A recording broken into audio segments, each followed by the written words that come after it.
ज्ञान देव आहूजा जैसे नेता तो इनकी पार्टी के मुखिया हैं, जिनसे भाषण दिलाया जाता है, जिन्होंने सन 1947 में जब देश आजाद हो रहा था और हमारे देश के लोग आजादी के लिए संघर्ष कर रहे थे, शहीद हो रहे थे, उस आजादी के संघर्ष में शहीद हुए वे शहीदों के ऊपर भी उन्होंने प्रश्नवाचक लगाया है।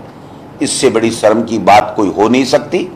इससे पहले भी उनका एक वीडियो वायरल हुआ था, हालांकि वो कोई बहुत बड़े नेता नहीं है, मैं उनका नाम बार बार लूं तो मैं खुद भी संकोच कर रहा हूं कि मैं ऐसे लोगों का क्यों नाम ले रहा हूं, लेकिन आपने देखा होगा कि उन्होंने एक मीटिंग में कहा था कि मैंने हमारे वालों को कहा कि निपटा दो, मार दो,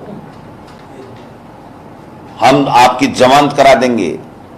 एक धार्मिक उन्माद फैलाने की जिस तरह की बयानबाजी उनके द्वारा की गई, एक भी भाजपा के नेता के द्वारा उसकी आज तक निंदा नहीं की गई। इसका मतलब साफ है कि ऐसे लोगों को, जिनको बोलना नहीं आता, जिनको जनता ने नकार दिया, ऐसे लोगों को मंच पे खड़ा करके ये लोग बात स्पीच दिलवा करके राहुल गांधी जी, अशोक गहलोत जी जैसे नेताओं के खिलाफ बयानबाजी करवाते हैं।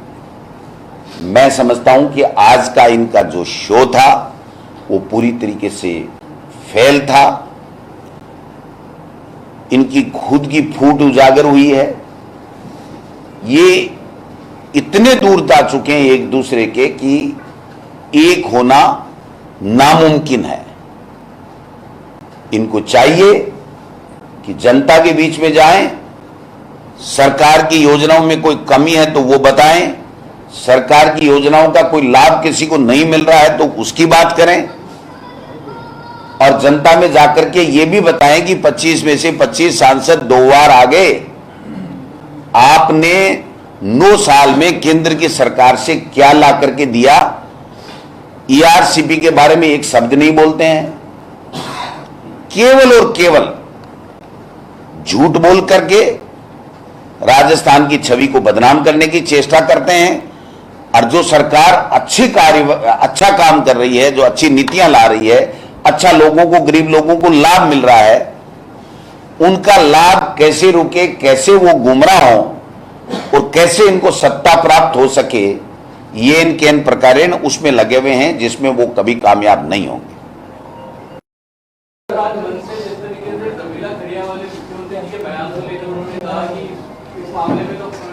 गृहमंत्री यही है, तो इन्हीं को कार्रवाई करनी चाहिए, पैसा है कि नहीं पैसा है। क्या सर, रवीला खड़िया को लेकर प्राप्त कल मुख्यमंत्री जी थे तो उन्होंने कहा कि इनके पास पैसा इन लोगों की डिग्गी में रख दिया था, इन्होंने स्वीकार नहीं किया। उस बात पर आज वहाँ बीजेपी के नेताओं ने कहा कि अगर मुख्यमंत्री को ऐसा पता था तो गृहमंत्री वही से वही कार्रवाई करते। देखिए, जो भी प्रकरण था उसकी विभिन्न धाराओं के अंदर FIR लॉन्च हुई है, और उसके अंदर जो भी कार्रवाई होनी है उसके अंदर वो कार्रवाई होनी है। अलग से किसी तरीके की कोई FIR इस बात की नहीं है। पहले से जो मुकदमे दर्ज हैं उसके अंदर जो भी कार्रवाई होगी वो सबके सामने आ जाएगी। वैसे अभी जमहूरियत के अनुसार भीड़ नहीं जुटी, इसको लेकर भाजपा के तमाम नेताओं ने कहा कि भीड़ नहीं, अब तो वोट जुट जाएंगे भाजपा के। वोट तो आदमी तो डालते हैं भाई।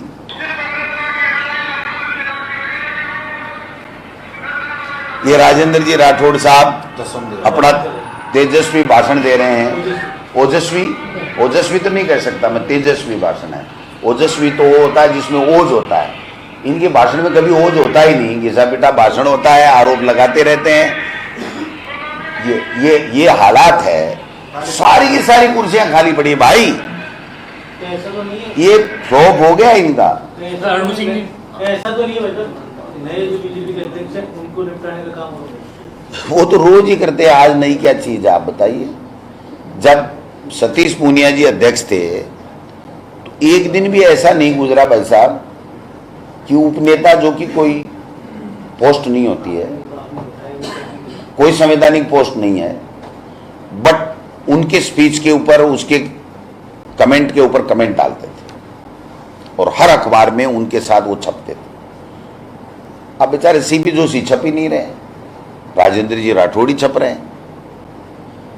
तो ये तो इनकी अंदरूनी मैं बता चुका, अब ज्यादा क्या खुलासा करोगे? कुछ होता तो खुलासा करता, कुछ है ही नहीं इनमें। इनमें तो इतने आपस के झगड़े हैं, इतने फ्रैक्शन हैं, इतने इनके मनभेद हैं कि ये कभी दूर हो ही नहीं सकते। सर, कई कांग्रेसी नेता सुभाष मेहरिया या कई ऐसे नेता कांग्रेस में नदारत रहे 4 साढ़े 4 साल, अब वो बीजेपी में जा रहे हैं और वो कह रहे हैं कि साहब हमें चुनाव भी जीत जाएंगे, बीजेपी मजबूत भी हो जाएगी, बीजेपी कार्यालय में जश्न मनाया जाता है, पार्टी ज्वाइन कर रहे हैं कई लोग। वो तो देखो, इनका हमेशा से ही है कि जिनके ऊपर ये खुद भ्रष्टाचार के आरोप लगाते हैं और जब इनको जरूरत होती है तो चाहे वो कांग्रेस का हो, चाहे बसपा का हो, चाहे इनकी पार्टी का निकाला हुआ हो, चाहे छोड़ा हुआ हो, उन सबको वापस लेकर के कहते हैं कि इनसे बड़ा कोई ईमानदार इस देश पे नहीं है और वो बिल्कुल पाक साफ हो गया और ईमानदार हो गया। ये तो इनकी शुरू से थ्योरी रही है।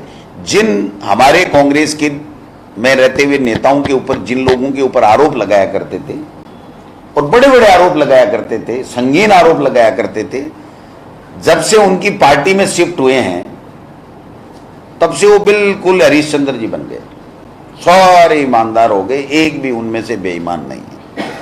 तो ये तो भाजपा की नई वो जो है वो पॉलिसी है जी।